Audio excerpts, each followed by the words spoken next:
প্রিয় দেশবাসী, সবাইকে বাংলা নববর্ষ 1432-এর শুভেচ্ছা জানাচ্ছি।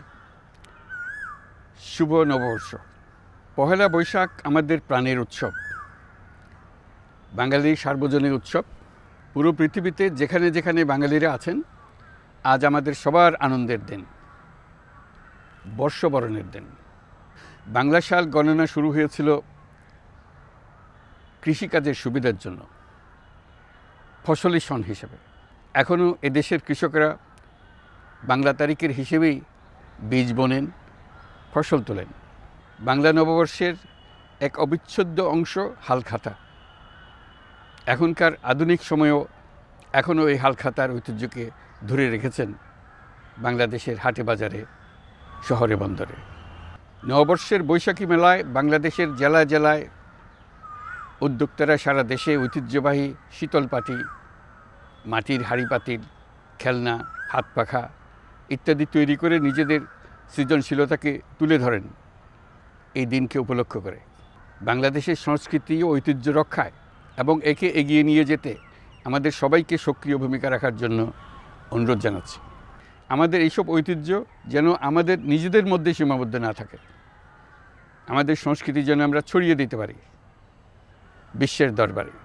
বছরের এই দিনটিতেই আমরা সুযোগ পাই আমাদের সুদীর্ঘ ঐতিহ্যকে নতুনভাবে নতুন প্রজন্মের কাছে উৎসবমুখর পরিবেশে তুলে ধরতে এবং পৃথিবীর সামনে তুলে ধরতে।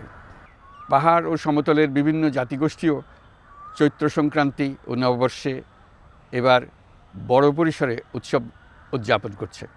পহেলা বৈশাখ সম্প্রীতির দিন, মহামিলনের দিন, আজ সবাইকে আপন করে নেওয়ার দিন। এবারের নববর্ষ নতুন বাংলাদেশের প্রথম নববর্ষ।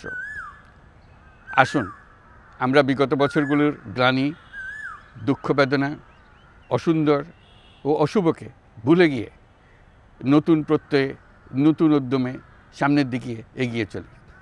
চলুন নতুন বাংলাদেশ গড়ে তুলি। 24-এর গণ অভ্যুত্থান আমাদের সামনে বৈষম্যহীন বাংলাদেশ গড়ে তোলার সুযোগ এনে দিয়েছে। এই সুযোগ যেন আমরা না হারাই। বৈষম্যহীন বাংলাদেশ গড়াই হোক এবছর নববর্ষের আমাদের অঙ্গীকার। আমি নববর্ষের সকল আয়োজন ও উদ্যোগের সাফল্য কামনা করছি। নববর্ষ 1432 আমাদের সবার জন্য শুভদিনের সূচনা করুক। নববর্ষ আমাদের সকলের জন্য নতুন ও গভীর আনন্দের উন্মোচন করুক, এই কামনা করছি।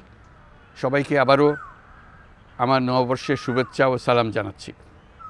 আসসালামু আলাইকুম। মহান আল্লাহ আমাদের সহায় হন। আল্লাহ হাফিজ।